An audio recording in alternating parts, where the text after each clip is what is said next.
fences, orange signs, and construction equipment have become a common sight for students at Elon University during the 2010-2011 school year. This construction is the 8th part of the Elon commitment. According to the university website, they are significantly enhancing Elon's campus with premier new academic and residential facilities and a commitment to protecting our environment.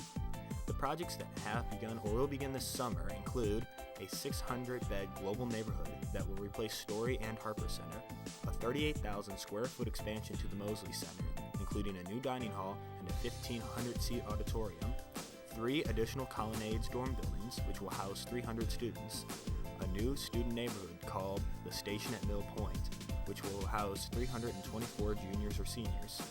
An additional building in the academic pavilion will serve as a multi-faith center with a non-denominational chapel attached. A new 24,000 square foot town center in downtown Elon will house the new bookstore as well as many other retail services. Because of the size of the project, not all of the construction could be completed during the summer when students are away. This means many students have had to tolerate construction right outside their windows. This has caused many students to become distracted or inconvenienced. I spoke with a few students who experienced such problems. Claire Esperas is a sophomore who lives in Colonnades A and has listened to the construction all year. It's kind of frustrating that I happen to live here this year out of all the years.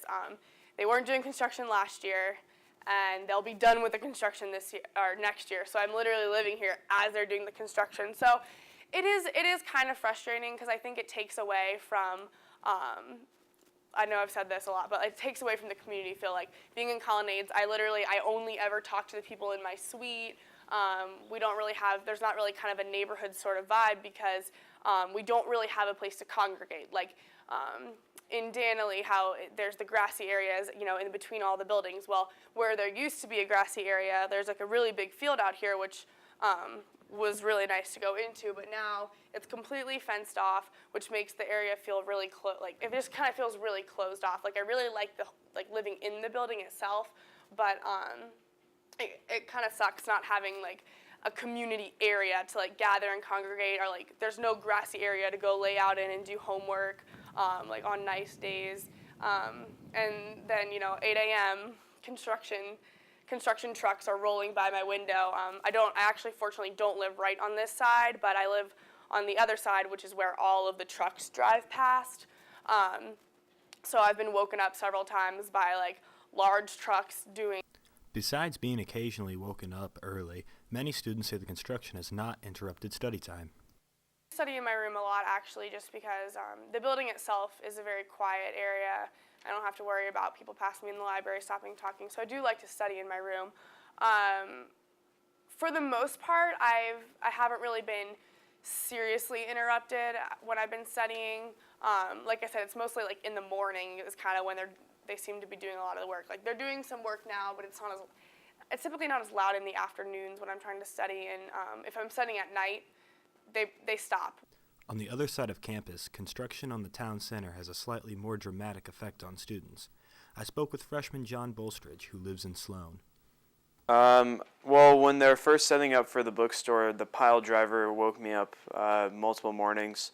And then I know my girlfriend, she lives in West, and she could not study in her room because her window would be rattling from the pile driver. Every time it would hit, her window would rattle, and that was a pretty big nuisance for her.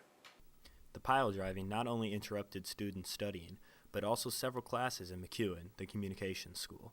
I have one class in the basement, and that first week, our classroom literally shook the entire week, which was really distracting. It was frustrating. I was like, I understand that they have to do this, and I understand there's classes all day, but I feel like I wish they weren't doing it during class time, because it's frustrating for the teachers and the students. Despite the distractions, most students are excited to see the projects completed. Overall, the end goal, I think it's going to be really beneficial for the university. I think for the most part there will be students more willing to go back to campus. Elon University hopes that this construction plan will bring life to campus.